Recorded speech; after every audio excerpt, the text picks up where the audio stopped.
this is Chris from needlepointers.com.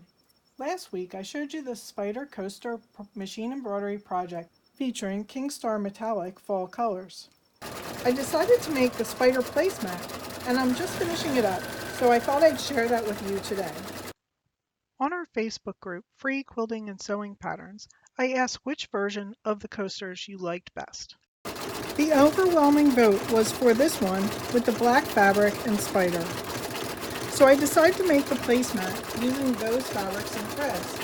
The spider placemat also features Kingstar Metallic Threads. This thread was sent to us by Designs by Machine Embroidery to try out.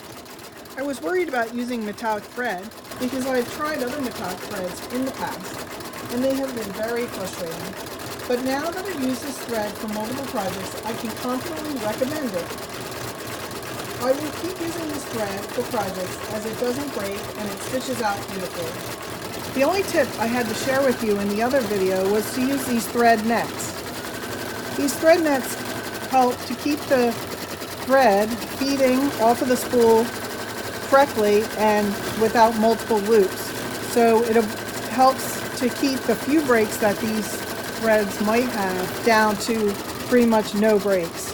I haven't had any breaks while I've been stitching out this spider placemat. If you're interested in purchasing the spider placemat and coaster design or the metallic threads used for this project, please click the link in the description of the video to visit our webpage for this project.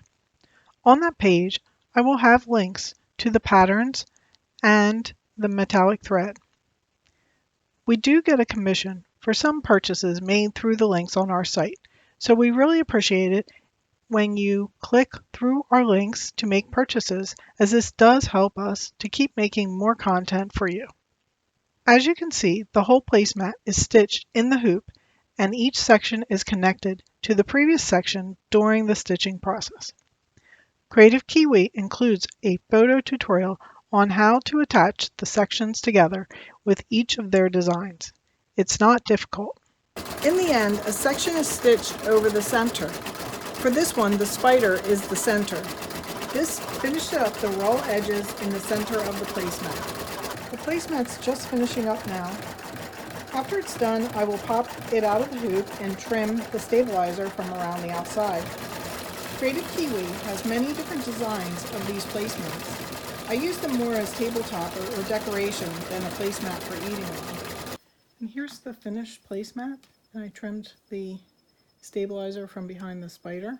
Final step will be to run a dampened Q-tip around the outside here and around the edges of the spider to get rid of the rest of this stabilizer. I like how this placemat turned out using the black fabrics and the orange and purple metallic threads. I hope you enjoyed seeing this spider placemat with metallic thread. Like and share our videos, and if you're not a subscriber, subscribe to our channel so you won't miss future videos. Help us spread our videos by sharing them with your friends on Facebook, Twitter, and Pinterest. Visit our website, needlepointers.com, for lots of other machine embroidery tutorials and free projects. While you're there, sign up for our free weekly newsletter so you won't miss new tutorials. Happy sewing!